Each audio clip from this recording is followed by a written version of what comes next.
хлеб надзённы і рэха гадоў. Пасля таго, як у славутым камп'енскім вагоне было падпісана трагічнае для Францыі перамір'е і ўказаве ў выкананне загаду пра ўсенародны трыумф на цэлую дэкаду былі вывешаны все сцягі, а кірхі бомкалі пераклікаліся двума званамі тройчы на дзень, ажно падскоквалі пеўнікі на шпілях. Ідэі нацысцкай звышчалавечнасці ўбіваліся ва ўсе мазгі да металічнай нудоты настойліва. І вынікі былі. Алесь адчуў іх у сям'і сваіх новых гаспадароў. Неяк цыбаты, даволі такі сімпатычны з твару Курт, купіў машынку, каб абстрыгчы Оскара. Але хітры, гультаяваты хлапчук, які сапраўды аброс на службе цэлай капою валасоў, не паддаўся, уцёк. Тады гаспадарык паклікаў з канюшні паляка. «Слухай, Алекс, — сказаў ён на дварэ, — давай я цябе абстрыгу. Сёння нядзеля, і я хачу навучыцца стрыгчы, а табе, ты ж Гефангенер, табе гэта ўсё роўна?»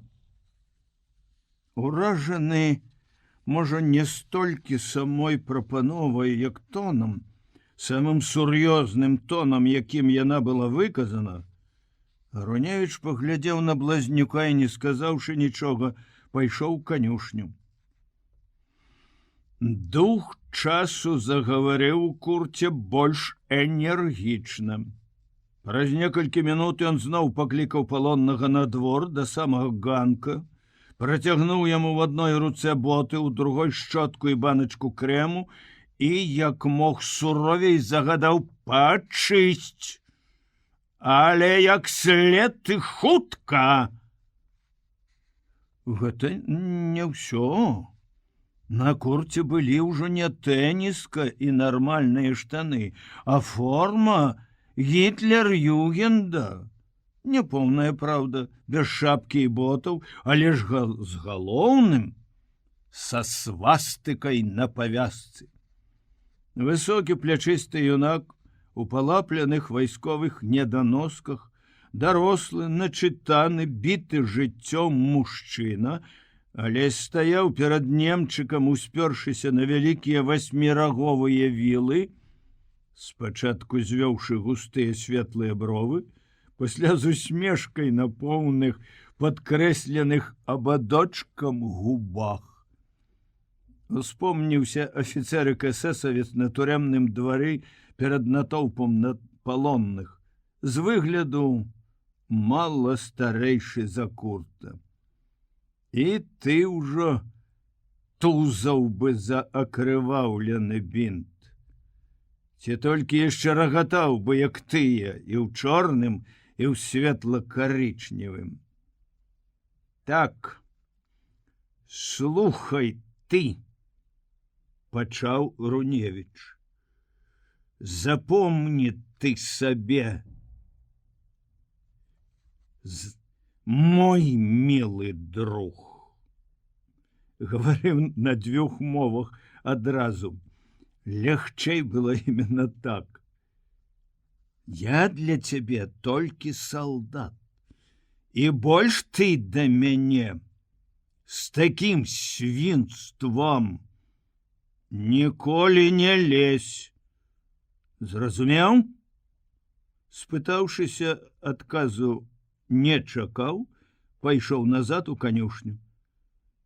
Разгублены Курт пабег у дом, паякатаў там то па-мужчынску, то па-дзіцячы і выйшаў на ганак з мамай. Яны паклікалі палоннага трэці раз, ды ён як быццам не пачуў. Тады гаспадыня, а сын за ёю падышлі да расчыненых дзвярэй канюшні. Алекс! Сама паклікала гаспадыня, і калі ён выйшаў на відное, здзіўлена спыталася: Алекс, чаму ты не паслухаў Курта? 2 разы не паслухаў Алекс Варун? Поўная мілавідная мутар у драўляных выступках, у нейкім па-курынаму стракатым плацці і белым кухонным фартуху. Яна глядзела на яго з даволі такі дурнаватым здзіўленнем на твары. Хутчэй, з недаўменнем, якое было безнадзейна шчырае. Алекс Варун! У голасе гэтым быў і дакор. Мы ж тебе кормім, далі табе працу, табе ж у нас так добра, а ты, Варун, якраз як у першы вечар. Чаму ж вы не паддаліся без бою? Наш фюрер не хоча вайны. І як ён, Алесь, не растлумачваў ёй чаму, нічога так і не зразумела. Праўда, есці яна яму і потым давала не горш, чым дагэтуль, але ж той выраз шчыра прыдуркаватага недаўмення палонны пачаў заўважаць у яе вачах, здавалася яму ўсё часцей. Курт не заўсёды, вядома, трымаўся на ўзроўні звыш чалавек. Часамі ён з хлапечай непаслядоўнасцю, увайшоўшы ў вясёлы настрой, спрабаваў нават зачапацца за Алесем, падужацца, пажартаваць. Але палонны быў цяпер непрыступны. Іншая справа з Оскарам, якога, дарэчы, все-таки злавілі і пастрыглі ўсёй сям'ёю. Жвавы падшыванец, да таго ж сірата і не свой у гэтай сям'і. Ён адчуваў сябе з палонным добра, нават пасябраваў з ім то сур'ёзна, о, вельмі сур'ёзна, гутарачы пра ўсё, то як званочак, рагочучы на высокіх плячах вясёлага Алекса. Другім такім інтэрнацыяналістам, дзіцем з яшчэ непасрэднай душой была і Крысталь. Ці, абіраючы вішні, калі яна стаяла высока на драбінах у лісці, і як птушка вельмі многа бачыла незвычайнага, ці, мыючы ў кухні пасуду, ці, ідучы па двары, яна, здаецца, заўсёды спявала, проста крычала пацешным малечым крыкам якую-небудзь песеньку. Хоць бы пра дзіўнага Гэнсхен, нямецкага яначку, які надзеў свой капелюш, узяў кіёк і вырушыў у далёкі свет, адзін, без мамы і тат. У менш сур'ёзным настроі Крысталь падскоквала, як верабей, паведамляючы сабе ўсім вельмі радасна і гучна: «Я умею граць на скрыпачцы, дылі-дылі, дылі-дылі, дылі-дылі». Паўтаралася песня безліч разоў. І самым галоўным было ў гэтай песні задорнае піліпсісі. Раней не чутае Алесем і пацешнае. Дух часу заўважаўся, аднак, і на гэтых найменшых. Калі аднойчы Алесь, гуляючы з Оскарам, неасцярожна наступіў яму на нагу, хлопчык адбегся, і першае, што ён з прыплачам злосна сказаў, было агульнае амаль для ўсіх: «О, польніша швайн!» Крысталь спявала не толькі пра скрыпачку, ды пра Гэнсхен. Часта яна пераходзіла і да больш ідэйнага сучаснага рэпертуару, адчыніўшы акно, галёкала: «Мы маршируем по Франции!» Ці заклікала з вішні: «На Англію!» І нават гэтая дзіцячая бяздумнасць, як і Оскарова злосць, яшчэ і яшчэ раз напаміналі Алесю пра затручанасць наваколля. Ды і з дзецьмі ўсё-таки было лягчэй. Праходзячы каля палоннага крысталя, абавязкова старалася зачапіць яго, папхнуць худою загарэлай ручкай ці тузануць за мундзір і, адвегчыся не выпросячы: «А ну, дагані!» Разварушыць Алеся ёй удавалася, вядома, не заўсёды. Аднойчы, калі ён быў асабліва пануры, сінявокая светлакосая дзяўчыня, зачапіўшы яго, адбеглася і, стаўшы ў позу, прамовіла: «О, Алесь, вы такі прыгожы! Я люблю вас так моцна!» Сарвалася з тэатральнага тону, пырснула звонкім смехам і пабегла. Адкуль маглі паходзіць гэтыя словы, на што яны маглі намякаць? Алесь здагадваўся. Гэта было і не цяжка. Неяк у кухні, кормячы яго, пампушка Эльзі была, як заўсёды ў такіх выпадках, павышана руплівая. Прабегаючы мімо палоннага, бог ведама каторы ўжо раз, яна нарэшце спынілася і нечакана пагладзіла хлопца па схіленай над талеркаю галаве. Адказаць хоць чым-небудзь на гэта ён не паспеў, і не таму, што проста вельмі здзівіўся. Яна шмыганула з кухні ў адчыненыя дзверы пакоя, дзе за швейнай машынай увесь час было чуваць сядзела маці. Здзіўляцца Алесю было чаго. Эльзі зрабіла вельмі смелы і небяспечны пачын. З восені мінулага года тут у Германіі дзейнічаў закон пра абсалютнае захаванне расавай чысціні і арыйскага гонару нямецкіх жанчын. На камандзе, дзе быў у тыя дні Руневіч, закон гэты ўвайшоў у жыццё даволі своеасабліва. Штуба, і там была, вядома, абнесена дротам, і кожны вечар каля дроту збіралася вясковая моладзь, каб падзівіцца на палякаў. Хлопцы-падлеткі, што не падышлі яшчэ пад мабілізацыю, так толькі перабрэхваліся ды хіхікалі. А дзяўчаты проста такі нылі каля дратоў, заблытваючыся прычоскамі ў калючках, падавалі палонным цыгарэты і найбольш яблыкі, каб паглядзець на далёкіх, цікаўных і адгароджаных адамаў зблізку. Нават прасілі ў Вахмана: «Паклічце, калі ласка, вунь таго брунеціка, што без шапкі, што пазаўчора капаў бульбу ў вінараў».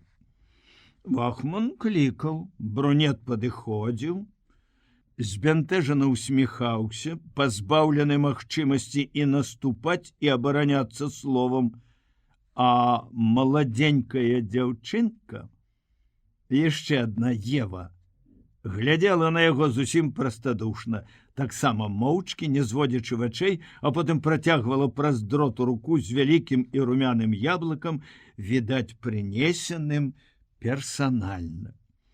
Пры ўсім гэтым, як фон для ідыліі, адбываўся двухбаковы, падзелены дротам і рознымі мовамі абмен заўваг і ацэнак, аднолькава адкрыты і вясёлы, з выбухамі смеху то на адным, то на другім баку агароджы, то раптам, калі да слоў далучаліся ўсім зразумелыя мігі і жэсты з абодвух бакоў.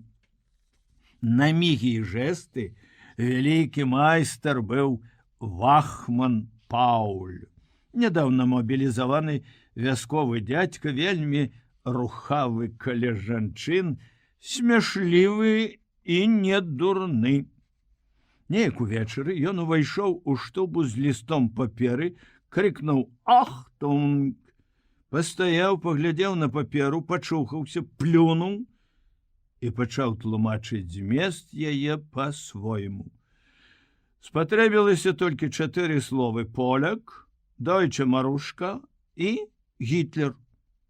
Паўзы паміж гэтымі словамі адпаведна і красамоўна запаўняліся міжнароднымі жэстамі, ахамі, охамі і выразамі твару. Усё разам гэта перадавала сэнс гістарычнага дакумента у цэлым зусім дакладна і пераканаўча. Калі паляк памкнецца да нямецкай Маруські, дык Гітлер яму за гэта рабіўся крыважэрны жэст ніжэй пояса, шах-мах і за акно. І ўсё гэта пакрылася нямецка-польска-беларускім рогатам. О, Доннерветтер, ніх нохмаль! З усімі разам смяяўся канвойны і, пакруціўшы каля скроні пальцам, заключыў: яны там сядзяць, пішуць, а я вам тут чытаю. Закон гэты не столькі, можа, дзейнічаў, колькі проста вісеў над галовамі немак чорнаю хмарай, якая час ад часу падавала больш ці менш суровы голас затоенага і вельмі пільнага грому. Недзе дзяўчыну засталі з палонным. Яго адразу паслалі ў канцлагер, а яе пастрыглі нагала і абвозілі па бліжэйшых вёсках на паказ. Адна фрау-салдатка, амаль усе фрау-салдаткі, дала палоннаму хустачку, і пра гэта, заслужана ганьбуючы яе, грымела потым раённая газетка: «Ахтун, фрау und медаль! Это вам не тая, не кайзераўская вайна». У тую вайну в адной з прыморскіх вёсак, дзе Руневіч быў на камандзе, доўга працавалі рускія палонныя. Цвайг дон казакен. Абодва здорова танцавалі ў прысядку. Стары Бауэр паказваў Алесю даволі дакладна. І адзін з іх, Васілій, вот такі чуб, пакінуў па сабе памяць. Колькі празоў Алесь, возячы гной, не праязджаў каля салатавага доміка з мансардай, в адным з яго вялікіх вокнаў рассоўваліся над вазонамі беленькія гардзіны. І тая казацкая памяць, чарнявая Анхен, усміхалася палоннаму і зусім па-зямляцку, па-свойску прыжплюшчвала вока. А ты гэта чаго? Падумаў цяпер у кухні Алесь, прыемна ўражаны новым сігналам. Эльзі была наліўная, румяная, як яблык, і, паглядзіш, і вспомніш на адзіноце. Ды вось неяк, калі яны, Эльзі і Крыстэль, апоўдні ўходжваліся з пасудай, а палонны яшчэ еў каля стала, спазніўшыся з-за работы, всёй ідыліі з румянай ды наліўной прыгажосцю прыйшоў нечаканы канец. Па-бауэрску прыйшоў, ад традыцыйнай здаровай свабоды нораваў, памножанай на адчуванне расавай вышэйшасці. Малая Крыстэль раптам заціснула носік, крыкнула на Эльзі: «Швайн!» А тая? Голос яе пакрыла звонкім задушэўным смехам. Алесь бразнуў лыжку на стол і пайшоў. І ўжо ніколі больш Эльзіна прыгажосці залёты не краналі яго па-ранейшаму. Дзядуля і бабуля прыходзілі сюды даволі рэдка, асабліва бабуля. Старая, відаць, разы са два збіралася загаварыць з палякам, глядзела нават на яго, не могла, трасучы падбароддзем, ды так дагэтуль і не сабралася аказацца. А дзед, ці ўзяўшыся за якую работу, ці седзячы з палонным за сталом, усюды стараўся як мага лепш зарадзіць яго для ўдзячнай самаахвярнай стараннасці. Сахор, сякеру, касу. Всё ён паспяваў падсунуць Алесю так спрытна і ў час, з такім выглядам, што хоць ты дзякуй яму за прыхільнасць. І ўсё ж шапяляваю прыгаворкай. Іммерфест, ён кіммерфесты. А калі елі іммершнеллер, няма чаго сядзець. Лусту сваю, найчасцей памазаную самаробным мармеладам, дзядуля клаў на далонь і рэзаў на кавалачкі. І адзін за адным кідаў тыя кавалачкі ў рот, за кожным разам абціраючы аб кант хлеба нож. Потым паспешліва запіваючы кавай. Праз тонкую наздрастую лустачку, на каравую далонь або на валасатыя пальцы часта капне чырвоная кропля рэдкага мармеладу. Стары старанна злізваў яе, пэцкаў жаўтлява-сівыя вусы, саскрабаў астатак плямы ножом і нож аблізваў таксама. Калі ж гаворка ішла тым часам пра вайну, пра цэлы свет капут, як толькі пажадае фюрэр, або чаго ўсе хочуць ад нас, дзядуля трымаў свой вялікі самаробны кухонны нож угару вастрыём, нібыта кайзераўскі штых, ці нават крыжацкую мізерыкордыю, і гаварыў гэты каптюх, што мог смуродзіць за сталом, ды прыгаворваць: «О, здорава! Гэты бядак на 20 гектарах загідна шчырай і новай і спрадвечнай урачыстасцю. Мы змагаемся за наш хлеб. Нам трэба жыццёвая прастора».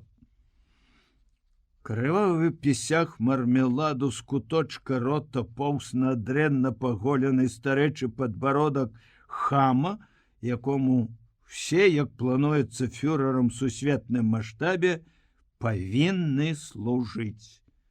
Мой сын Карл рабіў Полен und Frankreich капут. Ён камрад, ён дойче солдат. Ён пойдзе і на Англію. Яна павінна быць таксама пакарана. Юден пал'яхен францозен Энглианден сёдерно. Вялікая Германія.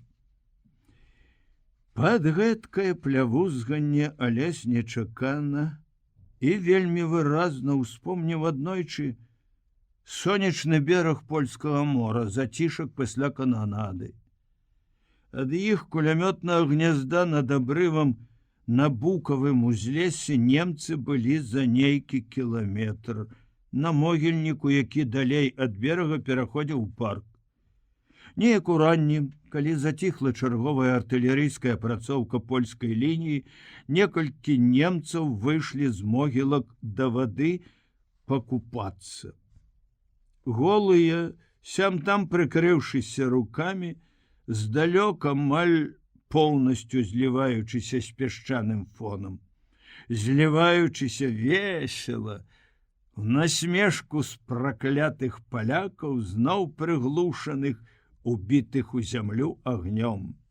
Юден, пал'якен францозен, Энгланден, усё дзярмо. Можа, і твой работнічак, і твой змагар за хлеб і прастору быў там, думаў Руневіч, гледзячы на старога. Можа, гэта я яго заўважыў. Зноў узняўшы над зямлёй галаву, зноў павёўшы біноклем па варожым беразе. Можа, гэта яму далося дапаўсці назад ад берага пад чаргою майго станкача. Тады, каб заўважыць яго, патрэбен быў бінокль. Цяпер я вас бачу і так, з кожным днём выразней.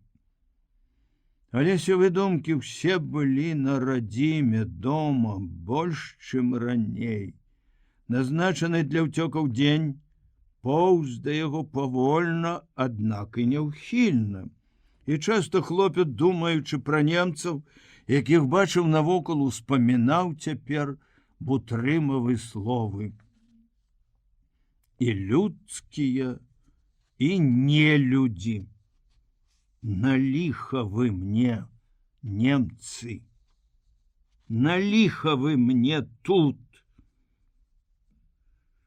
У доме Камратаў людскім, калі гаварыць пра дарослых, здаваўся толькі адзін чалавек.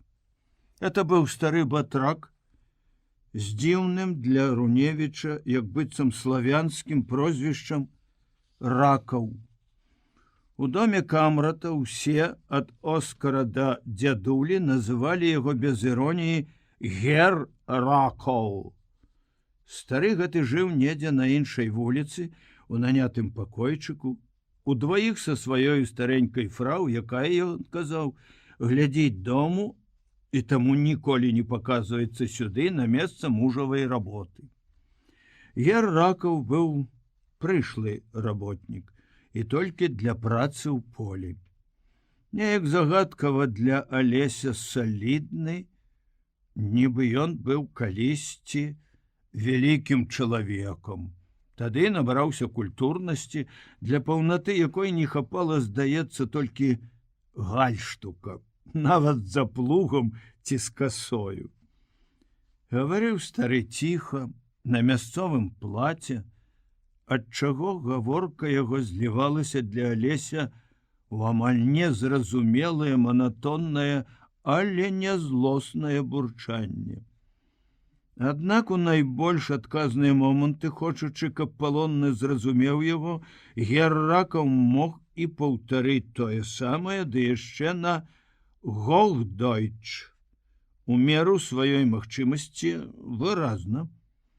Хадзіў ён у благенькім выцертым, але заўсёды чыстым і зацыраваным касцюмчыку, у чаравіках, у шарай несмяротнай кепатцы і пры вусах, дарашаватых і сціпла апушчаных канцамі ўніз. Пад вусамі часта з'яўлялася добрая ціхая усмешка, а ў шаравата-блеклых стомленых вачах ужо да смерці затаіўся ніцы сум, добра такі прыпраўлены перапалохам.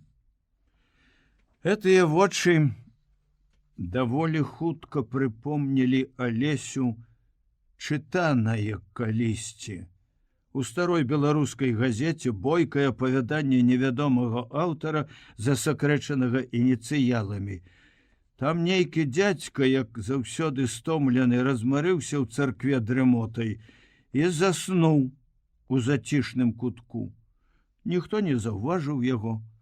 І дзядзька прачнуўся толькі пад вечар, адзін у царкве перад вялікай іконай з панам Богом, як ён казаў пасля, з вока на вока.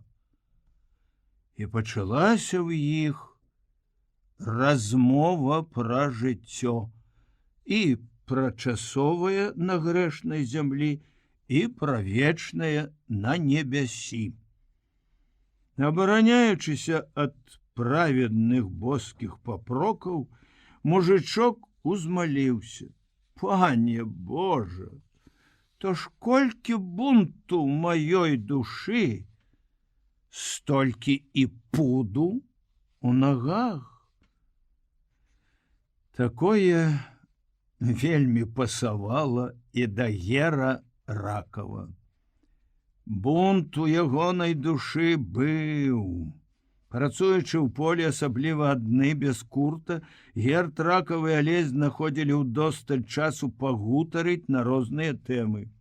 Ад самых звычайных, скажам, якія косы ў вас, а якія ў нас, і да самых высокіх значэння проста гістарычнага. З усіх такіх гутарак Алеся найбольш уразілі дзве. Неяк уранні, калі яны у два плужкі абганялі бульбу, стары спыніўся на павароце і сказаў: «Хай коні пагрызуць травы, а ты паслухай, Алекс, што было». І расказаў, што учора жонка яго ездзіла ў горад і ўбачыла ў вагоне штосьці страшнае. Сядзелі там двое старых, як я з маёю фрау. Ён маўчыць, а яна ўсё глядзіць ды глядзіць, усё лічыць ды лічыць. Ein, zwei, drei, vier. Ein, zwei, drei, vier. І не спыняецца, як гадзіннік. Нейкія блазны пачалі хіхікаць, а тады ён, стары, гаворыць ім: «Тут жа няма нічога смешнага. У нас было 4 сыны, і ўсе яны загінулі. 2 яшчэ ўвосень у Польшчы, а 2 нядаўна ў Францыі. А за што?» «Ось як, мой хлопча», — закончыў Гер Ракаў. «Вось што такое вайна. Мы ведаем, каму яна трэба. Золата, хлопча, золата над усім. Ну што ж, будзем далей рабіць. Анс-гі!» Другім разам яны ўжо ўтрох з гаспадарскім сынком касілі на лузе даволі далёка ад дому. Курт стракатаў пароўным касілкай, а яны абкошвалі нізкі і звілісты бераг рачулкі. Калі касілка пакінула іх, і чуваць была зводдаль з-за ўзгорка, стары, не заходзячы новага пракоса, прапанаваў палоннаму прылегчы. Адны 5 мінут адпачынку. Я раскажу табе, Алекс, штосьці вельмі смешнае. Я сам нядаўна пачуў. О, нашы людзі ўмеюць прыдумаць. Толькі ты не раскажаш, што чуў гэта ад мяне. Ты чуў ужо, ты ведаеш, як гэта ў нас. Быў чалавек і няма, маўчы і думай. Петля?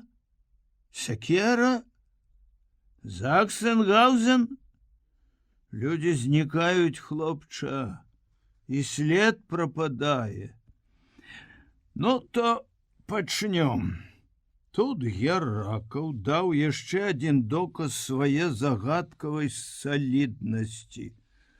Ён выняў з нутраной кішэні пінжака, што ляжаў на паракосе, маленькі блакнот з заловачкам, вырваў з блакнота лісток і прылёг на пакошы.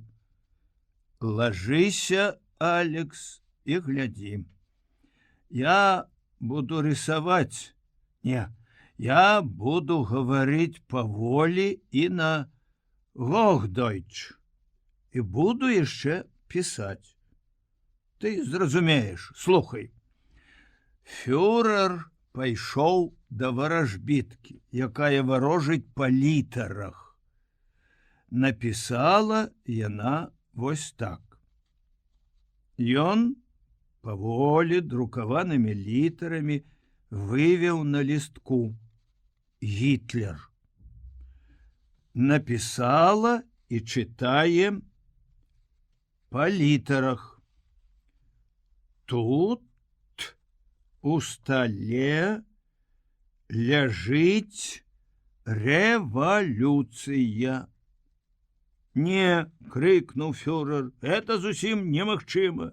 У мяне ёсць СС, эса і Гітлер-Югент. Тады яна напісала вось так. Стары перавярнуў лісток і старанна вывеў толькі па 2 літары. Божа мілы, сказала варажбітка. Гэта всё табе не дапаможа. Глядзі і чытай Адольфу па літарах. Такое дерьмо, такие подлизнікі ёсць у кожнага. Ты зразумеў мяне, Алекс, ты. І ціхі, салідны Геракаў затросся на локцях ад смеху. Куды падзеліся з яго вачэй той ніцы сум і той пажыццёвы спалох. Ён аж на слёзы выцер, выняўшы з кішэні чыстую, складзеную квадратикам хустачку. Толькі ўжо, Алекс, я прашу цябе. Я табе, хлопча, веру. Крамольны лісток з блакнота ён вельмі старанна падзёр на дробныя кавалачкі, падумаў, устаўшы, куды іх падзець, падышоў да рачулкі і шырокім узмахам сыпануў на быструю ваду. Ну, хлопча, будем далей касіць. Вось толькі пра бунт у душы. Што ж да пуду ў нагах, дык пра гэта найбольш красамоўна гаварылі адносіны Гера Ракава з мясцовым шуцманам, паліцэйскім. Які там не горад Касаў, але парадак быў у ім гарадскі. У цэнтры на скрыжаванні стаяў рэгуліроўшчык, як па стандарту здаравенны і трыбухаты, ледь той рэмень трымаецца з прашкай на пупе. У фанаберыста суровым шлеме Пікельгауп. Герд Шуцман, якога ўсё жывое ведала тут па прозвішчу імені, узвышаўся на плошчы няўмольным і непрыступным увасабленнем правапарадку. Быць з гэтым богам з вока на вока для Гера Ракава азначала яшчэ здалёк, перасеўшы на самы левы бок воза, трымаць руку закрытым семафором, паказваючы, куды ты павінен павярнуць. Да павароткі той метраў за 100, вуліца па-вясковаму пустая, сухая старэчая рука ў шэрым тандэнтным рукаве дрыжыць, адстаўленая ў бок, падрыгвае, аднак і не думае апускацца. І толькі на павароце рука гэтая заслужана апускалася, брала лейцы з другой рукі, а тая ў сваю чаргу ўздымалася ў прывітальным «Хайль Гітлер». Справіўшы ўвесь такі абрад, стары батрак, як здавалася палоннаму, у вачавіткі вылазіў з агульнага, абавязковага для ўсіх параднага ярма, і ў шаравата-бляклых вачах яго заставаўся той самы нязбытны сум і спалох, за якімі па выгляду ні смелай думкі, ні дужага смеху. Чым ён удараны? Хто і завошта яго так моцна ударыў? І чаму ён так горнецца да мяне? Часта думаў Алесь. Са старым было добра. Вось яны, скажам, удвух вязуць апошні воз сена з далёкага лугу. Пара дагледжаных коней, нібы святкуючы да косіны, ідзе дружна і весела, нягулка шлапаючы падковамі па нагрэтым за дзень асфальце, час ад часу нават пафыркваючы. Гумавыя скаты калёс коцяцца настолькі бязгучна, што, заплюшчыўшы вочы, вельмі лёгка ўявіць сябе на палубе катера, які паволі плыве па спакойнай вадзе. Спераду з лейцамі ў руках сядзіць Геракл, Алесь ляжыць за ім, раскошна выцягнуўшыся на духмяным, цёплым і казытліва шорсткім сене.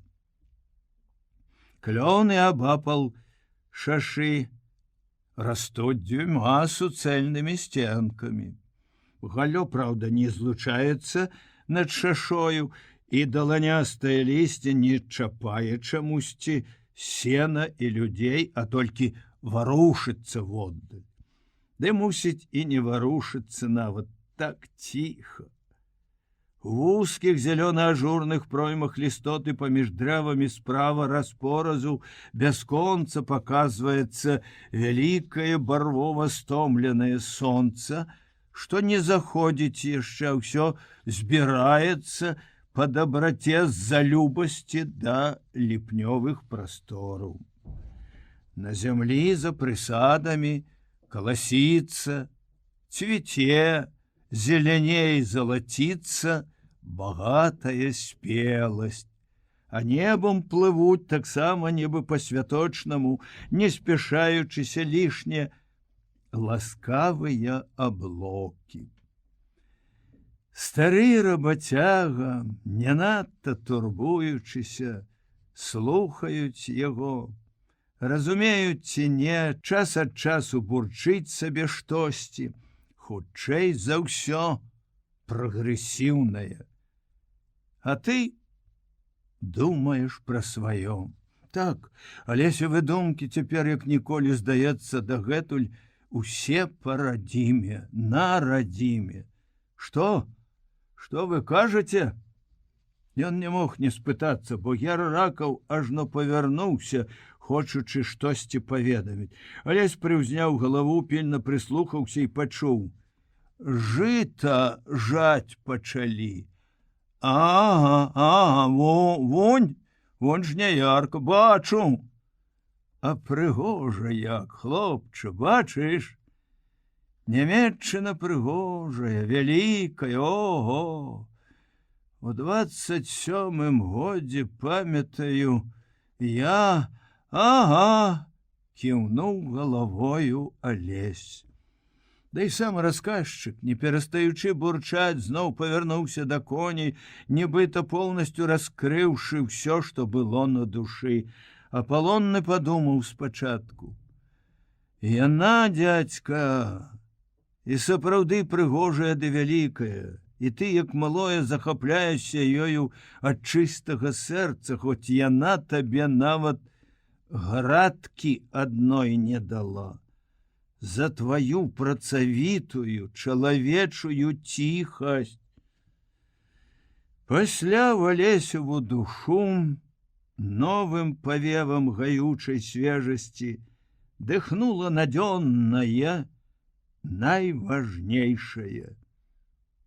Яна прыгожая, Германія, але навошта мне яна такая, як цяпер?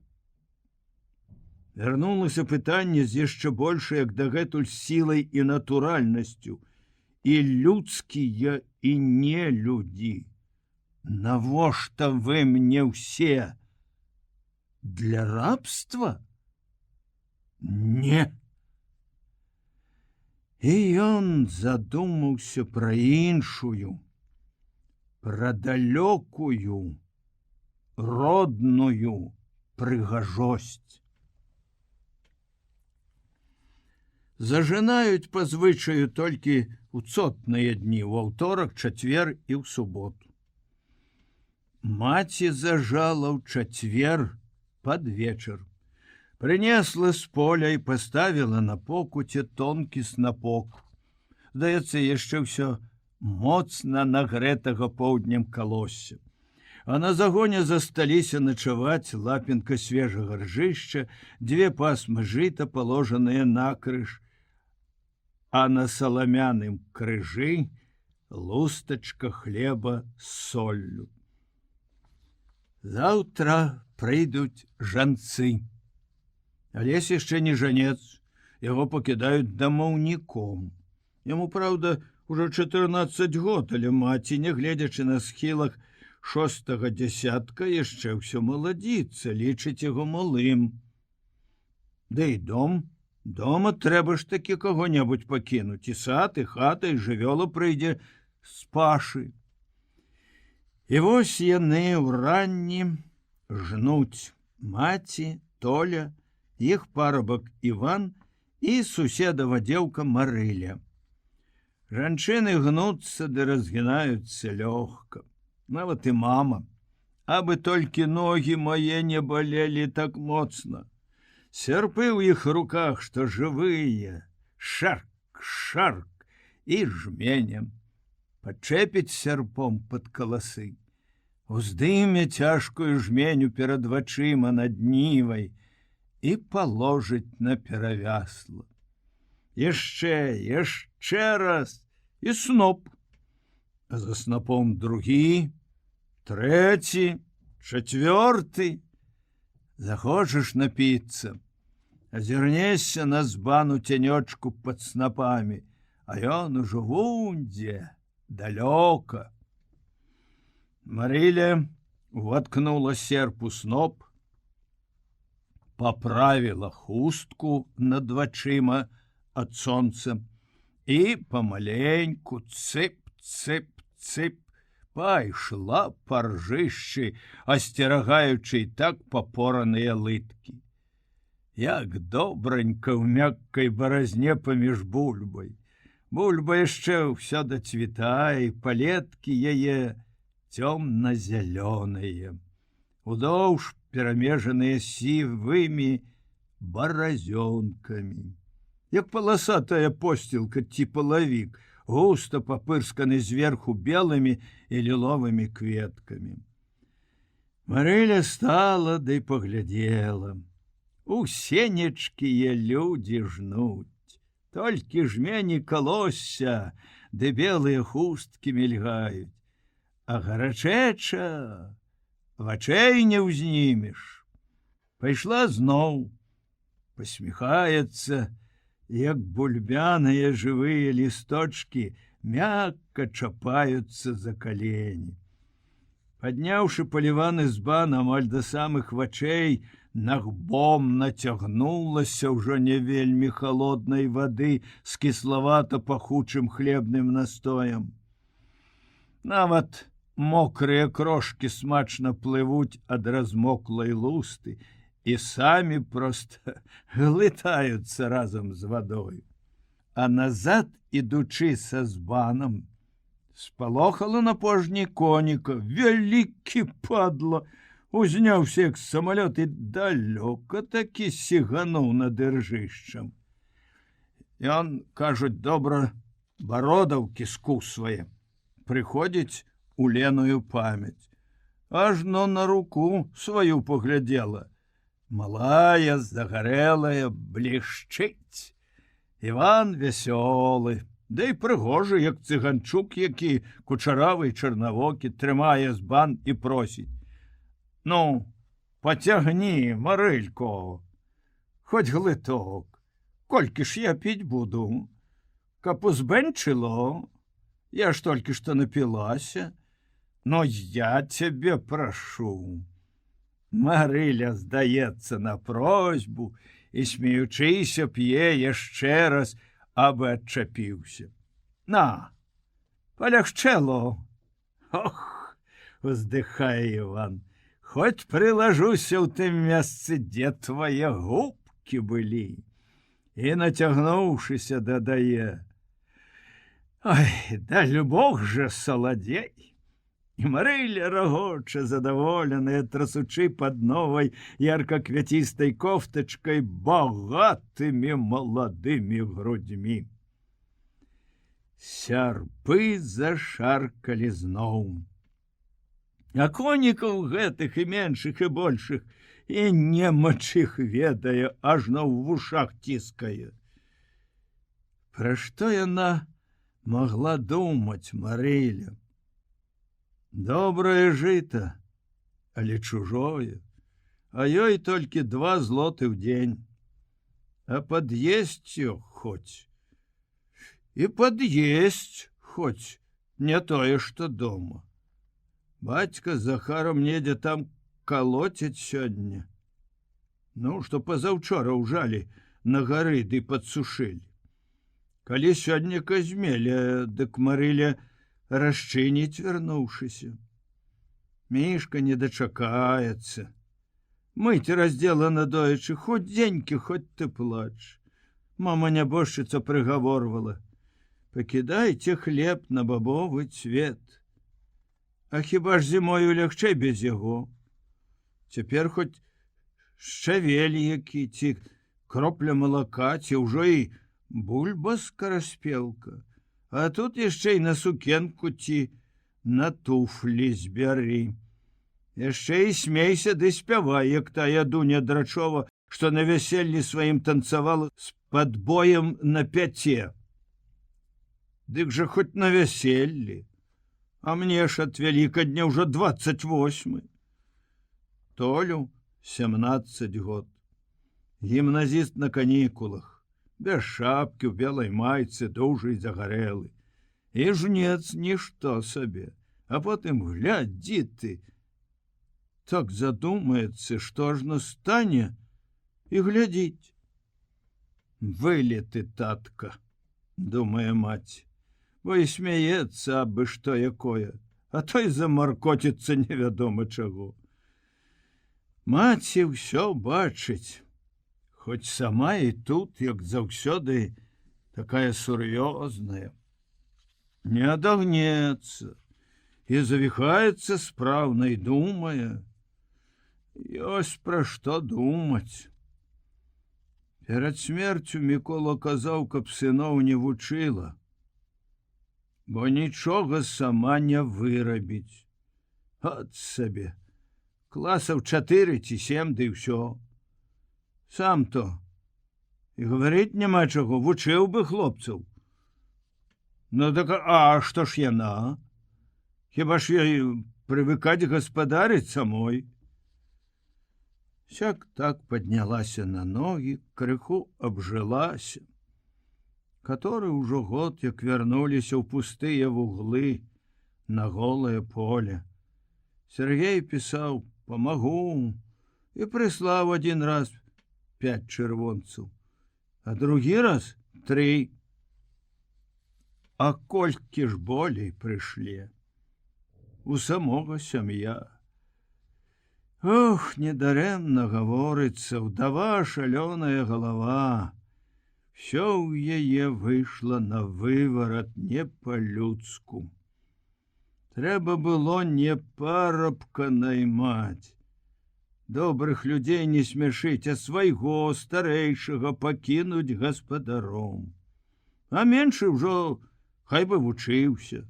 А то вось і гэты затым уплянтаўся. Хацела не пусціць. Пабаялася, каб не зрабіў сабе чаго. Так плакаў рэспуст і страшыў яшчэ, намякаў. І рэменнем ужо не паможаш. І не маленькі, і ўпарты ж, як немаведама што. Дала 10 злотых ехаць на той экзамен, а сама падумала: дай жа Божа, каб не здаў. А ён гэта Вісус ледзь што не лепей за ўсіх. Ой, абодва здатныя да навукі. І настаўнікі гаварылі, што трэба далей пасылаць. І Толя ўпрошваў, і той з Расіі піша зноў, што паможа. Па тваёй, сынок, помачы я тут і шораў не павалаку.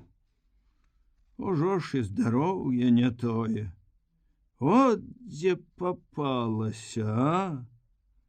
Ну што ж, Бог не без літасці, казак не без шчасця.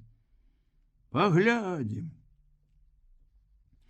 А поўдні маці пайшла падаіць кароў і прынесла за Лесем абед. Яна гаршкі з капустай і кашай, а ён вялікі збан малака з тварагом. Хлеб і сало прынеслі адразу ўранку. Паставілі ад сонца снапы, зрабілі халадок. Марыля з Іванам, рагочучы, палеглі жыватамі на снапах, Толя накроіў хлеба і салам, пачалі есці, пахрумстваючы свежымі агуркамі. Алесь сядзіць і пазірае. «Даць табе кашы?» – спыталася маці, калі ўсе пад'елі. «Ён то і папалуднава ўжо дома, але еў бы і тут. Толькі што крыўдна яму. Чаму не адразу, не разам? Еш, еш, сынок, нарабіўся», – смяецца Іван, а за ім і Марыля. «Не хачу», – кажа маме Алесь. «Што за не хачу?» – крывіць яна. «Яблыкі гэтыя жарэш дзень пры дні, ужо і сам ззелянеў. Нябож паедзеш на свой хлеб, будзеш есці. Там не папросяць».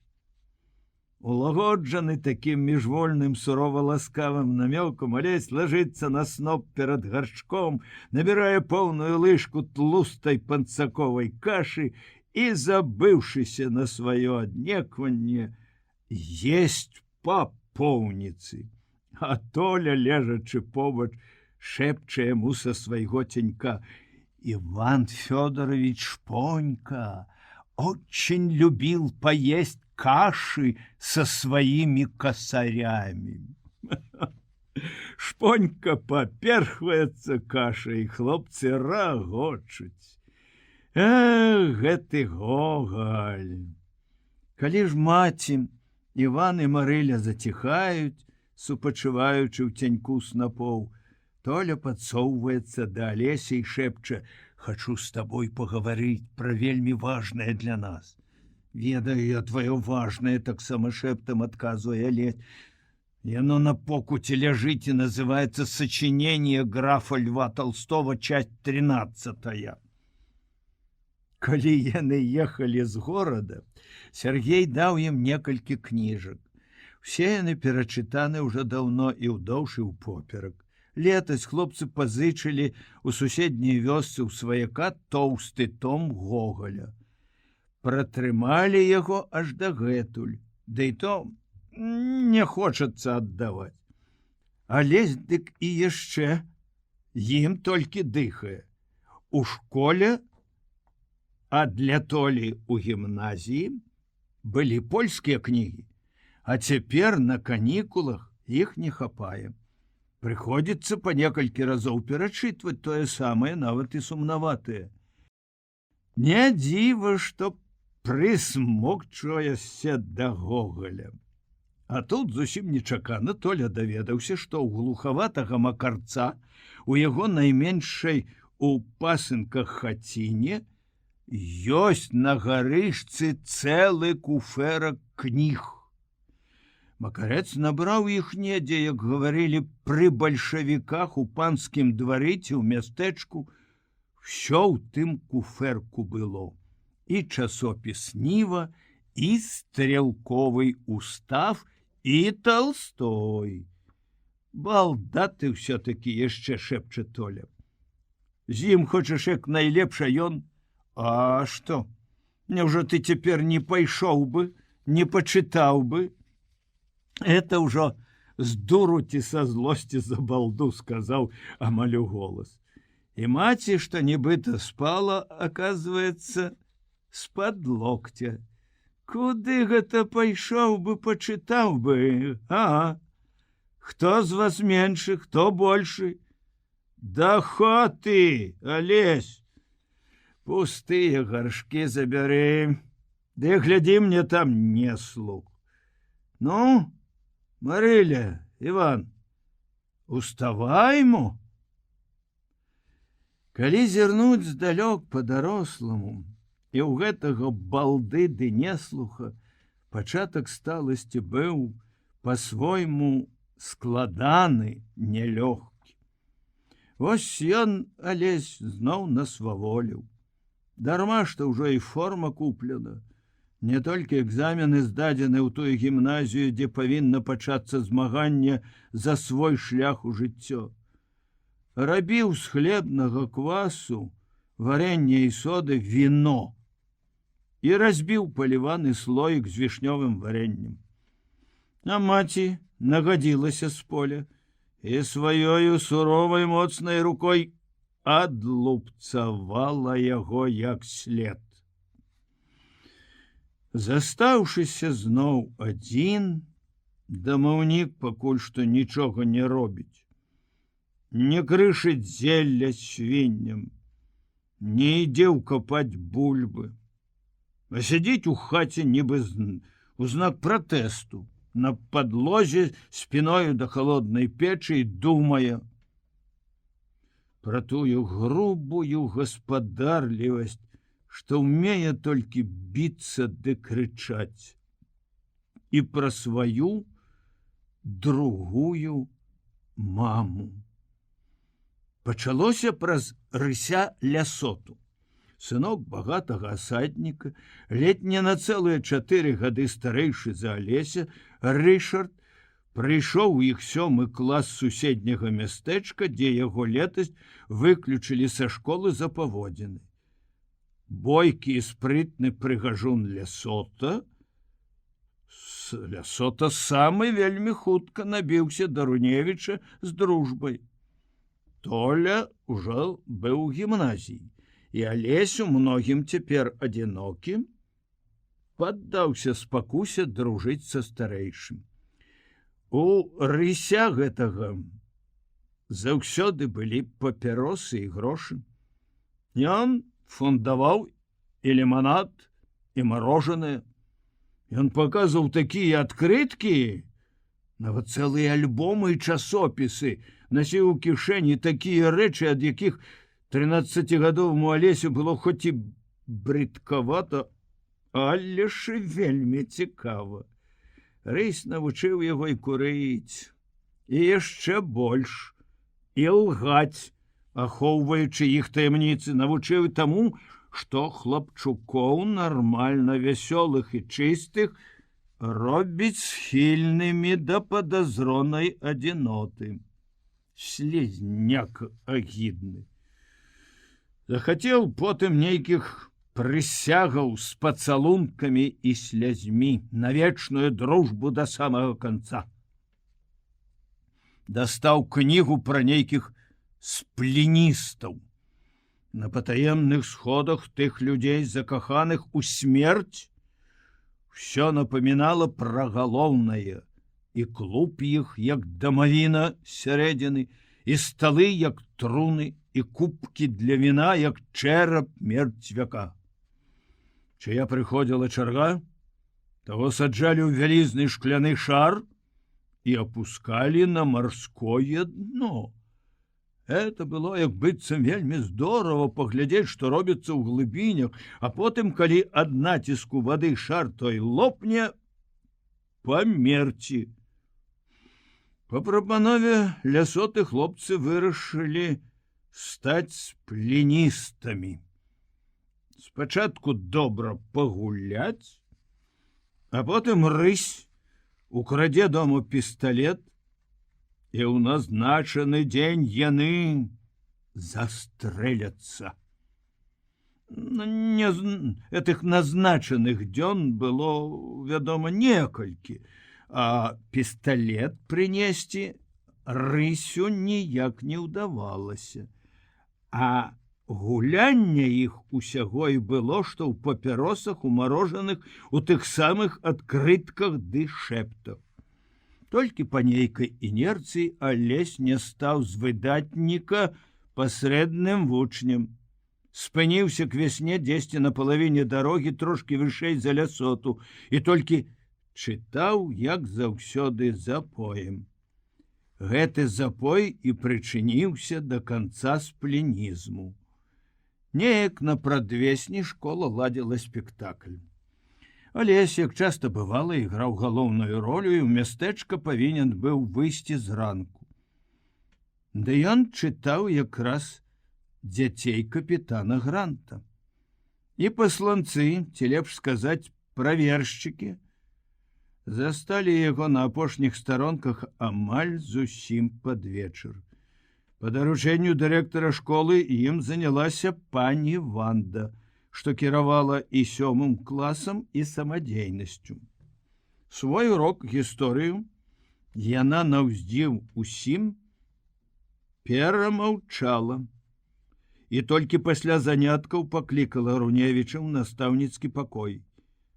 О, ціха прайшло па класе. Алесь хоць горка, а ўсё ж падміргнуў сябрам па кутку і пайшоў, гатовы ўсё прыняць, як і раней бывала па-іхняму. Табе сваё, а мне сваё. Я галаву схілю, а слёз ты маіх не пабачыш. Так і было, пакуль класная гаварыла са злосцю. Але потым яна палажыла яму на плечы рукі, моўчкі паглядзела ў вочы і пачала: Олег, хлопчыку мой, co z tobą jest? Ты ж быў хорошы, весёлы, ну а цяпер глядзі мне ў вочы і гавары, што з табой.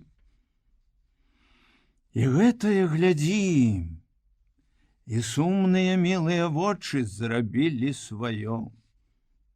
Ён нечакана расплакаўся і расказаў ёй амаль пра ўсё. Ах, каб жа можна было расказаць пра ўсё. Яна такая добрая, куды дабрэйшая, чым хто-небудзь думаў. Аднак Алесь расказаў ёй толькі пра рыся, пра іхні спленізм. І не сказаць нічога мне, жахнулася пані Ванда. Боже мой, ну што вы за дзеці? Не, мой коханы, гэтага болей не будзе. І тут яна, накрыўшы хлопцаву душу небывала вялікім, салодкім здзіўленнем, абняла яго і, як ласкавая мілая маці, прытуліла галавой да грудзей, пасля пацалавала ў лоб і зноў попрасіла, каб ён паглядзеў ёй у вочы. Дарма, бо ён унырыўся яшчэ ніжэй. Заўтра пасля заняткаў зойдзеце да мяне, ты і Лясота. Як жа добра было б, каб не горкая думка пра здраду. Але рысь толькі ўсцешыўся. Назаўтра яны стаялі перад ёй ушчэнт да самага маленства, абязброеныя, абяцалі найлепшае, плакалі, і яна шчаслівая пацалавала абодвух. Файная баба, захапляўся рысь, праводзячы Алеся за мястэчка. Нам, браце, трэба так рабіць, каб яна часцей нас шкадавала. Цяпер здалечыні гадоў Алесю нават брыдка ўспамінаць. Тады яму трэба было хоць бы крыкнуць ад болю і абурэння, а то дык яшчэ лепш падскочыць ды пляснуць панічыку ў морду. А ён толькі адчуў, як горкую тугую боль, што на светлае шчасце яго наплывае зноў тая самая рысява гразь. Яму стало страшна, ён паглядзеў на спадарожніка, нібы апошні раз, і шпарка рушыў далей адзін, не азірнуўся, хоць той крычаў. На дапамогу Алесю прыйшла пані Ванда. Яго да сцішнай радасці прыгожая любоў. Настаўніца вельмі хутка адчула, дзе шчырасць, і Рышард адпаў зусім сваім страшэнна нудным ныццём, з ужо такім балючым для Алесевай душы цынізмам. Пані Ванда лячыла Алеся свядома. На сённяшні яго погляд нават трохі смешна. Хадзем, пакапаем градкі. Это не толькі мілы адпачынак, але і лепшы апетыт. Старайся есці найбольш, хоць і не хочацца, ты благі, і ў цябе разладзіліся нервы. Калі не можаш заснуць, лічы да 1000, да 2. Сон найлепш супакойвае. Прачытай абавязкова вось гэта. Тут пра хараство прыроды, а яно, як і музыка, узвышае душу. Лячыла і падсвядома тым толькі, што была сама сабой, што любіла не толькі сваю гісторыю ды спеўкі, рэпетыцыі, спектаклі. Апошнія месяца 1,5 яна замяняла настаўніка-паланіста, і з ёю нават сумная. Праходзіць было лёгка і цікава. На спеўках Алесь, як ніколі раней, стараўся, бываў натхнёны не толькі хараством, скажам, гуральскай песні пра развітанне з любімымі татрамі, або чароўнай моцартавай «Ком лібермай», якую яны па звычаю добрага выкладання спявалі па-нямецку. Хлопца і хвалявала і паднімала яго таямніца. Было, аднак, і іншае. Мужа настаўніцы, паштовага чыноўніка, вусатага з залысінамі пана Станіслава, які з марозу да марозу хадзіў па мястэчку без шапкі, Алесь не тое, каб пабойваўся, а проста не любіў, нават стараўся думаць, што яго няма. Калі ж пані Ванда спынілася аднойчы, пастаяла каля школьных варот з вясёлым кучаравым матэматыкам, у вароты гэтыя гваздануў за імі добры такі камень, а хто яго кінуў, так яны і не ведалі. Была не толькі рэўнасць. Аднойчы пані Ванда грыміравала яго перад спектаклем, падводзіла бровы, далонь залоўкам, трымаючы перад хлопцавым тварам, усхваляваны гэтай беленькай духмянай блізкасцю, ён міжвольна і як ніколі смела дакрануўся губамі да яе рукі, нават вачэй не заплюшчыўшы. Яна ж як быццам і не заўважыла. Пані Ванда не толькі лячыла Алеся. Пасля заняткаў, а то часамі і на перапынку, калі настаўніцкі пакой бываў пусты, другая мама выклікала яго туды, забыўшыся, дзеля чаго выклікала, многа і моўчкі цалавала. Алесевы вочы, шчокі, упіралася ў ягоны лоб сваім і так глядзела ў душу яму карымі, ненагляднымі, страшнымі. Прасіла аднойчы шэптам, зусім ужо не як настаўніца, пацалаваць яе так, як ён цалуе маму. А ён гарэў, як п'яны, і не мог. Дзіўная. Сёння твой вучань мужчына, вочы якога ўжо добра працёрты жыццём. І ён хацеў бы цяпер быць табе удзячным за падарунак яго амаль бездогляднаму малалецтву. Хацеў бы ды цяжка. Штосьці не тое з'яўляецца паміж вамі, да светлых, шчаслівых успамінаў далучаецца горкае, крыўднае, нават нячыстае. Чаму ты не паглядзела яму ў вочы раней, калі ён быў яшчэ зусім дзіця? Чаму не взяла яго ў матчыны рукі тады? Шмат цяпер гэтых чаму. Чаму ён, скажам, так слухаўся гэтага рыся ці рыся? Не ад бязволля толькі, не. Я не быў баязлівец і падхалім, з ім любілі дружыць. Чаму ад сэрца да сэрца падлетка паўзе прываблівая гадзіна патаемнага граху, перадаючыся ахвотна, па дружбе? Чаму сама ты, разумная і добрая, так дзіўна, да падазронасці дзіўна гуляла нервамі хлапчука, нібы не ведаючы, куды падзець сваю раскошную пяшчотнасць? Чаму наогул у жыцці агіднае так часта змешана з высокім, часта ганебна да безвыходнага болю? Алесь без горычы па-сталаму усміхнуўся на возе нямецкага сена, успомніўшы іншыя чаму, што ў тыя дні задала яму маці, свая сапраўдная мама, якую часта не ўмеюць спачатку цаніць. Чаму тых было 3?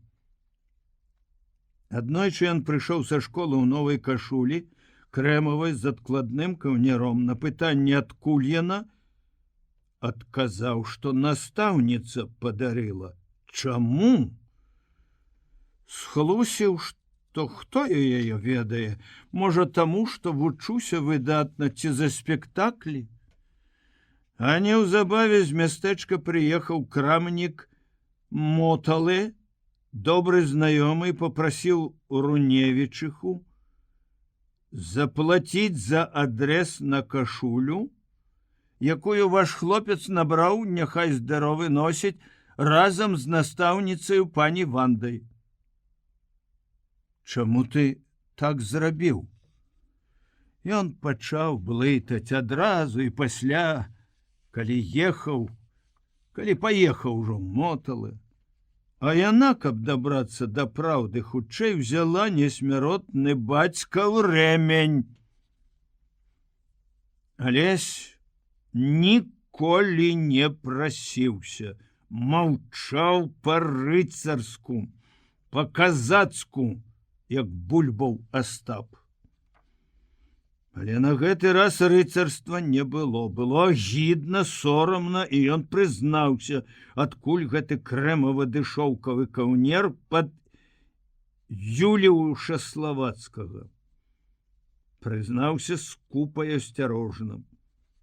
Кажа, ты попрасіў свае мамы 3 злоты. Я пашыю табе кашулю. Я не прасіў вас, бо думаў, што все роўна не дасце. А ёй сказаў, што вы дазволілі набраць у Моталы на павер. Назаўтра мама разбудзіла яго да сонца. І не таму, вядома, каб у яго палепшаў апетыт, не для мілага адпачынку. Захварэла Іванова маці. Ён пайшоў туды, ў сваю вёску, і нешта заначаваў. А сеяць трэба? Пакуль табе ў школу рассею і пойдзеш. Спачатку яна сеяла спраўна, не горш за любога мужчыну, а ён пабіваў перад ёю раллю. Калі ж прыселі адпачыць, яна на пачатым мяшку аўса, а ён на баране, маці доўга глядзела моўчкі на свайго апошняга і нарэшце сказала тое трэцяе чаму. І чаму ты, сынок, негодны такі? Скажы мне, чаго табе трэба яшчэ? Ну, скажы. Алесевы вочы зайшлі, пацяплелі слязьмі. Зямля под бараною і ў руках крышылася тлустымі грудкамі і пясчынкамі, здавалася, дыхала, прасіла сонца і дажджу, і жаўранкі маліліся ці не, сваволілі яны, плялі, як бязмежную сетку сваю шчабятлівую радасць у чыстым блакіце. Як жа добра было б і табе расказаць, ад чаго табе цяжка, шчасліва дыхнуць і зірнуць, ну, вось і маме ў вочы. Ды як ты скажаш? Як? Ён маўчаў. Добра, што хоць не лгаў, ужо не мог. А потым успомніў пра Толю і напісаў яму пра ўсё, нават плакаў, і добра было ад тых слёз. Пісаць пра ўсё было цяжка, і ён наблытаў усё ж такі. Так што Толя, як аказалася неўзабаве, не ўсё зразумеў.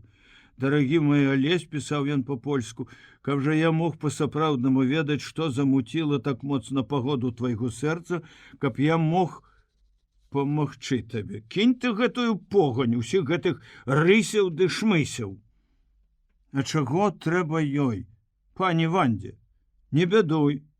Я попрашу маму, яна і табе дазволіць вучыцца далей. Зноў будзем разам. Прыедзеш сюды за тыдні-два да экзаменаў, памагу табе з алгебрай, хіміяй, далей ішло па-руску. Конечно, sprechen Sie Deutsch, Иван Андреевич, і до конца по-свойму, по-беларуску. Паглядзіш, усё будзе добра. Мы тут часто рагочам з маім чыкуном, перачытваючы мёртвыя душы. Ажно пуза трашчыць, і я думаю не раз, як бы ты тут прыдаўся. Жывое, роднае, чым дыхнула з гэтага пісьма, пачалося крыху пазней у павятовым горадзе. Але знайшоў на ўскраіне драўляны домік з зялёным ганкам, куды дагэтуль даволі часта пісаў, асабліва апошнім часам, і пачалі яны зноў жыць з Толем удвух. Нават нялюбая алгебра, нават усе тыя перфект ды плюсквамперфект нямецкай мовы Толя мог ажывіць.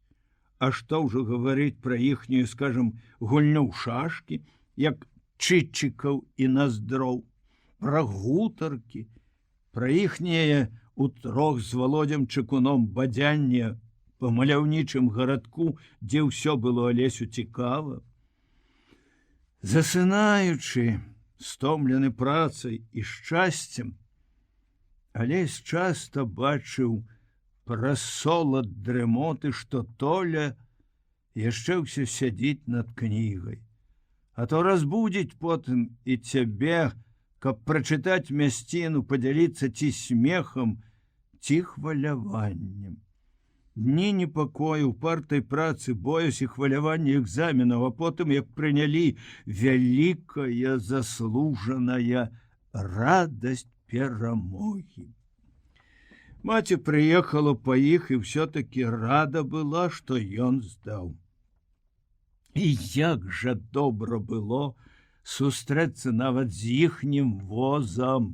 Тут, у горадзе, за 40 кіламетраў ад дому, з іхняй каштанкай, якая не толькі ўсё разумела, нават і футутукала ціхенька, калі ён падышоў да яе першы раз і павёў напаіць з гарадской студні. Была і пані Ванда. Перад гэтым яшчэ да экзаменаў. 6 і 7 класы іх школы прыехалі сюды ў горад на экскурсію. Настаўніца адна знайшла іх, застала хлопцаў дома, і пакуль Толя, стрымліваючы смех, разганяў сваім мундзірам з галунамі духату і папяросны дым у іхнім пакойчыку, у сенцах другая мама цалавала Алеся, што выйшаў ёй адчыняць, шаптала яму настаўленні і таропка хрысціла сваім каталіцкім крыжам, як перад першым боем перад матэматыкай, з якое заўтра пачыналіся экзамены. І Алесю, хоць ён быў і рады, і горды, найбольш было чамусьці сорамна перад Толем. Нямецкія коні рупліва і дружна ідуць, нягулка лапаюць падковамі па нагрэтым за дзень асфальце. Гумовыя колы коцяцца ціха пад гарою духмянага сена, худы, вусаты батрак, добрадушны і запалоханы, сядзіць з лейцамі моўчкі, трохі спусціўшы пад коньмі старэчыя ногі ў клёшыку і зношаных чаравіках.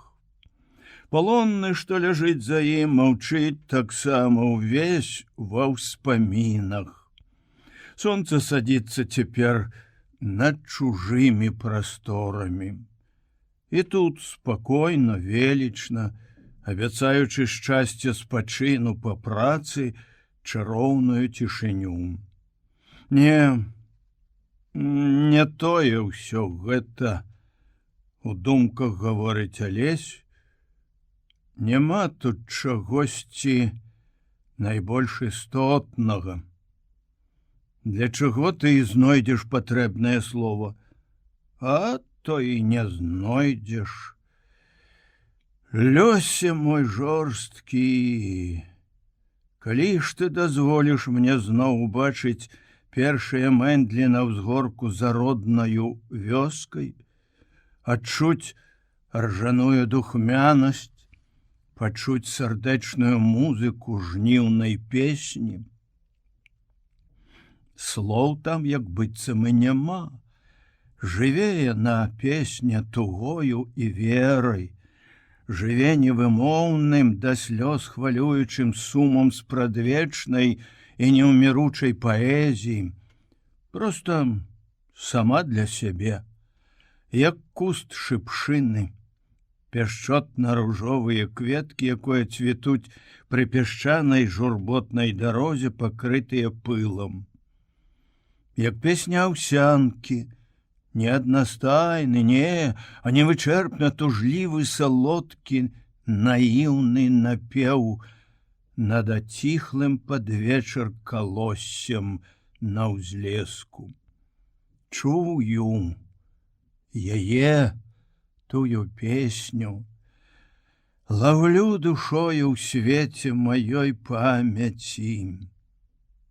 І зноў здзіўляюся, якія дзіўныя, незразумелыя шляхі ў нашых думак і пачуццяў. Ну вось цяпер, чаму я ўспомніў именно той жніўны дзень, калі Толя хацеў пачаць са мною хлапчуком дарослую гутарку?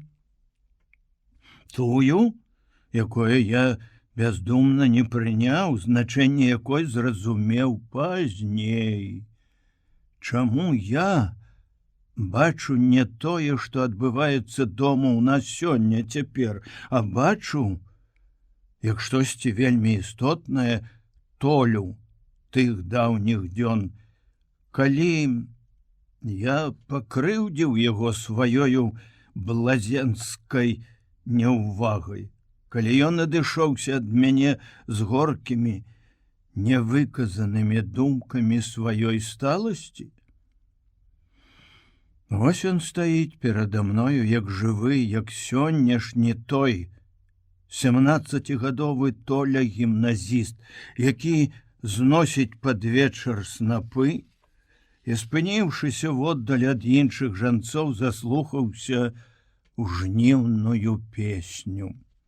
Яму відаць і чуваць, як Марыля серпом у апушчанай правай руцэ зірнула на захад з-пад левай, послухала и сказала: «Это стэпка нішчымная зноў загалёкала.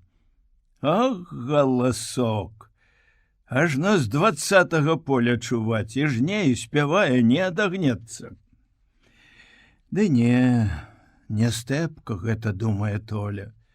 Это спяваюць і поле, і сонца, і людзі, і я. Так сардэчна, высока і сумна. Ён не спявае, слухае, стоячы над градою яшчэ не пастаўленых у мэндлі снапоў. Песня толькі ў ягонай душы, у вачах, і суму ў іх многа таксама. Я не адразу зразумеў твой сум.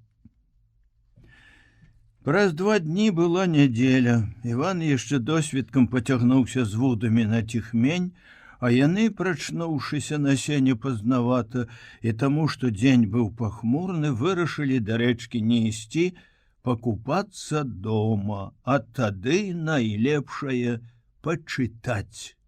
Нагрэлі вады, падаслалі багата каштанчын хлеў, унеслі туды балею. Толя змываў Алесю спіну без дурыкаў, абліваў яго потым таксама. Ну і Алесь шараваў яго шырокую загарэлую засланку, маці, кажам, мужчынішча плечы, як засланка, яшчэ нічога, так сабе. А вось калі дайшло да аблівання, не вытрываў.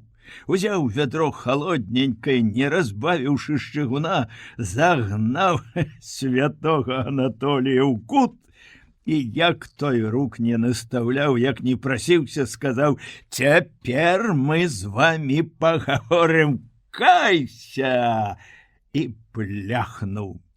Аж той загалёкаў і кінуўся біцца. Ды з гэтым не выйшла. Алесь выскачыў голы на двор, бразнуў дзвярыма і ўзяў іх на заскак. Сяк так дагаварыліся на мір. Пасля чыталі на сене. Для большага святла, адчыніўшы гуменныя вароты, хрумсталі цакаўныя мокрыя сёння яблыкі. «Паслухай, толькі кавалачак», — сказаў потым Толя, і прачытаў з той самай растрэсанай кнігі Толстога. Штосьці пра тое помніцца, што кожны чалавек павінен мазалём зарабляць свой хлеб, пра шчасце стаць побач з тымі, хто корміць і адзявае людзей, пра радасць адчуць сябе сярод іх, працоўных і прыгнечаных сваім чалавекам. «Гоголь все-таки лепш», — сказаў нешта такое Алесь, кіўнуўшы на свой раскрыты тоўсты том. Тады Толя сеў на пасцелі, моўчкі глядзеў кудысьці сумна, а потым пачаў: «Вось ты мне, брат, мама нам, маці, а хто нам Іван?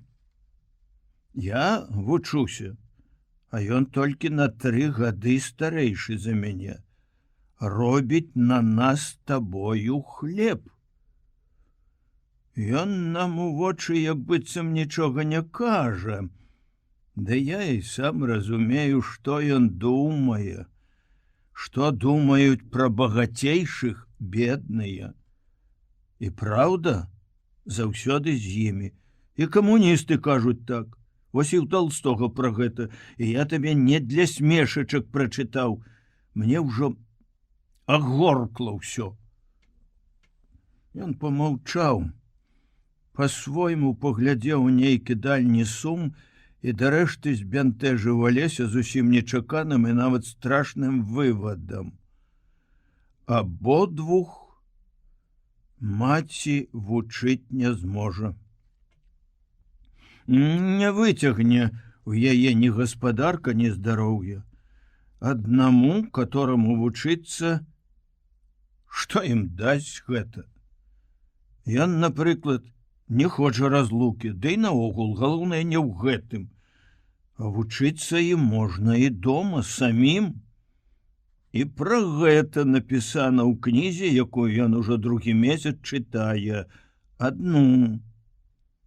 Ён не хоча разлукі.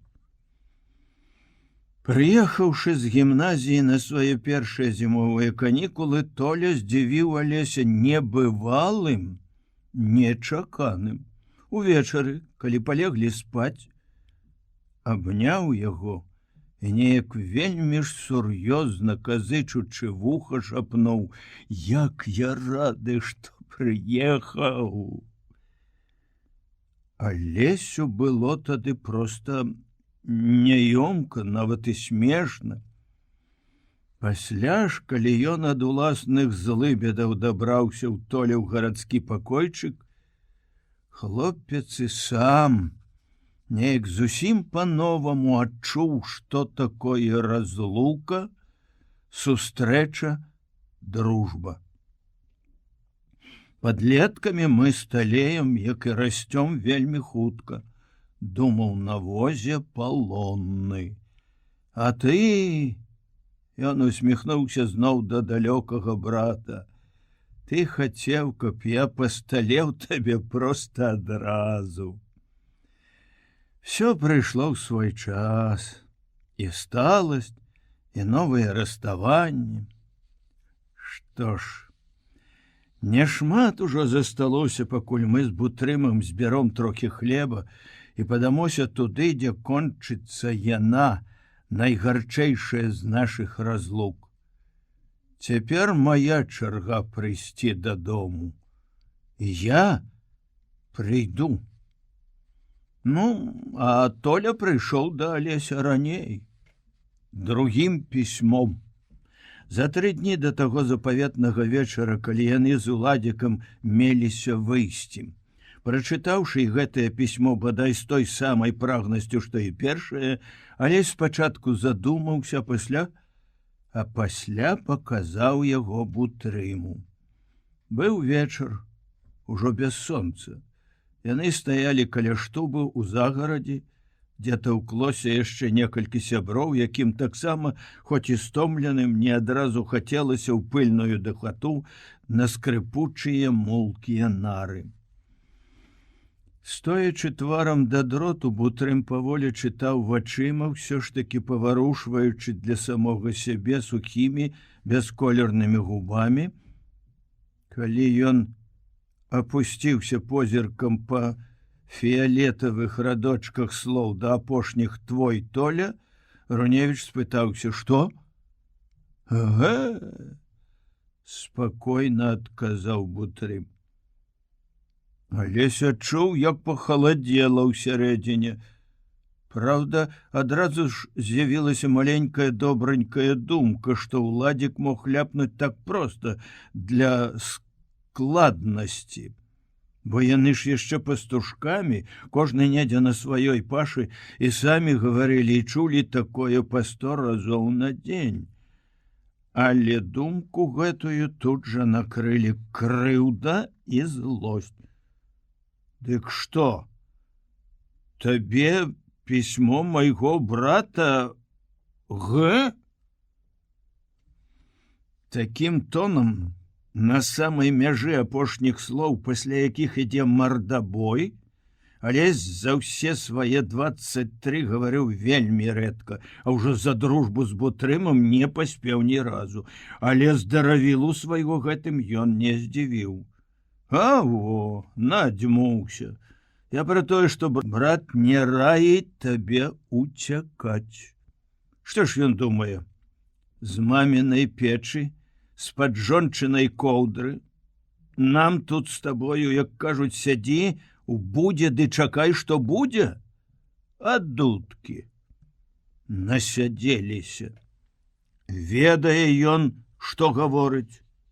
Ну, дык ведай ты, хрен з табою.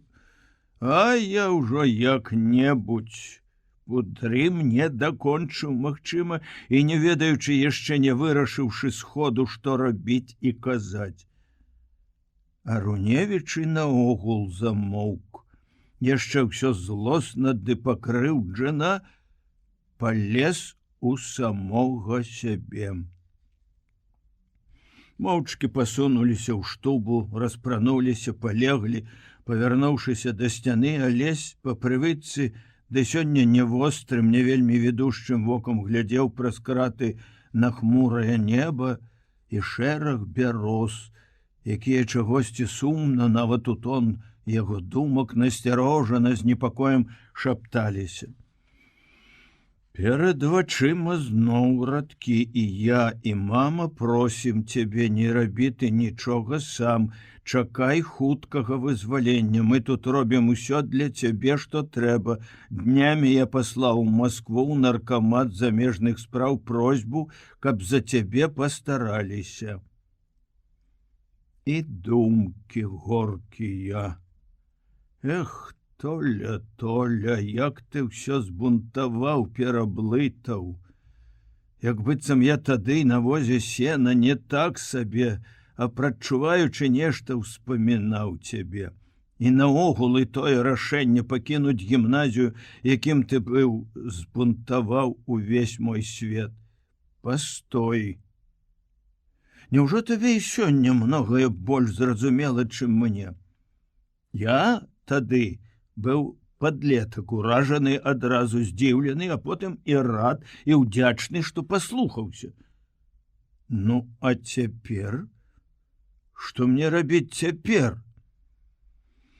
Цяпер былі тыя узрушана трывожныя дні, якіх ён так доўга чакаў, да якіх рыхтаваўся з зімы. Вясной замест волі ўцёкаў прыйшла штрафкампані. Сёння ж іх воля абрываецца гэтым пісьмом, пасля якога зноў настройвайся на чаканне, а воля вунь яна за гэтым дурным і ржавым жалезем на акне, за дротам на слупах, за пяском на дарозе. Нават на гэтым пяску, дзе ён паставіць першы свой след, якое там нават вось тут яна побач з ягонымі нарамі, абы саскочыць з іх, ушапіцца за краты і добра рвануць. А што ж будзе далей за гэтым жалеззем і дротам? Што будзе каля тых дратоў над бугам, перайсці, якія, вядома ж, не тое, што тут? Ты паверніся сюды. Гэта было сказано яму не словамі, а нечаканым да ўздрыгу нечаканым дотыкам суседавай рукі да плечука. Алесь павярнуўся. Ну, скажам, піша ён, твой брат, не ўцякай, а чакай. Ён за цябе паклапоціцца, это вядома. А хто ж закіне слова за мяне? Зося моя. На браце толькі ўмее цягнуць, як той конь, ды плакаць. Баба. Стары не моглы ўжо, ды і граматы ў яго. Адзін, кажа, клас на двух. З нябожчыкам бацькам закончылі. Адна мне песня застаецца. Ногі мае, ногі, нясіце мой азадак, а ты надзьмуўся, як мыш на крупы. Чаго? Алесю хочацца сказаць, хто надзьмуўся. Здзівіцца нават, нібыта забыўшыся, што і леглі яны, як ніколі сярдзітыя, ды ўжо тая злосць адышла, як прыйшла. І аднекуль ад нейкіх багатых запасаў вярнулася яснасць у дружбе. Але ж не кветачкі соваць пад нос. І ён пачаў пра тое самае іншымі словамі. Няўжо там у тваёй вёсцы так ніхто і не ўмее пісаць? Не сама яна, Зося, дык нехта другі напісаў бы. Ты толькі сам ёй напішы, што і як трэба. Ну, напішу, я скажам. Яна таксама як-небудзь напіша, і будзем мы з табою так вось ныць, чакаць чагосьці, як вол доўбні. Мала ўжо хіба начакаліся, пакуль нас абмяняюць.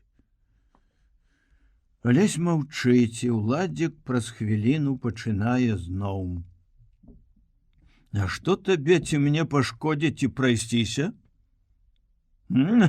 Падумаеш, паны, увярэдзімся, прасвішчымся трохі на вераб'іным харчы, і да халадоў яшчэ быць не можа, дабяромся, а там мой дома, ты пісаны, а я не пісаны, самаход прывалокся.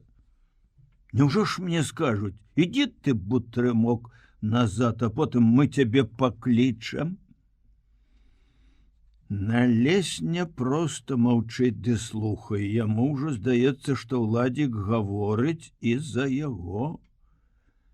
І за простымі ад самай раллі словамі сябраў стаюць, шумяць зялёнай сонечнай лістотай будучыя карціны волі, вялікай дарогі, вобразы і пачуцці, здорава назапашаныя, вынашаныя ды выпішчаныя за сотні дзён і начэй. Што ж гэта? Легкадумнасць, паэзія, цяга ў вырай, непераможны закон? Потым абдумаем у дарозе. Слухай, шэпча Алесь, нахіліўшыся бліжэй, а чаму это нам конча праз 3 дні? А чаму не цяпер? Ды тут яго малады паэтычны парыў натыкаецца на сталую сваю ж разважлівасць. Хаця, брат, трэба і выйсці нам не ў гэтую пару, каб за першую ноч махнуць найдалей. Эх, Александр ты мой Миколаевич, усё ты сам як стары разумееш. А мы давай, можа, заўтра, а? Так і пачнём святою серадой. Всё на дзень раней. Зноў Уладзік сказаў, як за 2. Ды Алесь не гаворыць пра гэта. Ён з юначай, можа, яшчэ з маладзейшай нецярплівасцю заплюшчвае вочы, круціць сам для сябе галавой. А як іх перажыць? І сённяшнюю ноч, і дзень, даўжэзны летні дзень, апошні дзень няволі.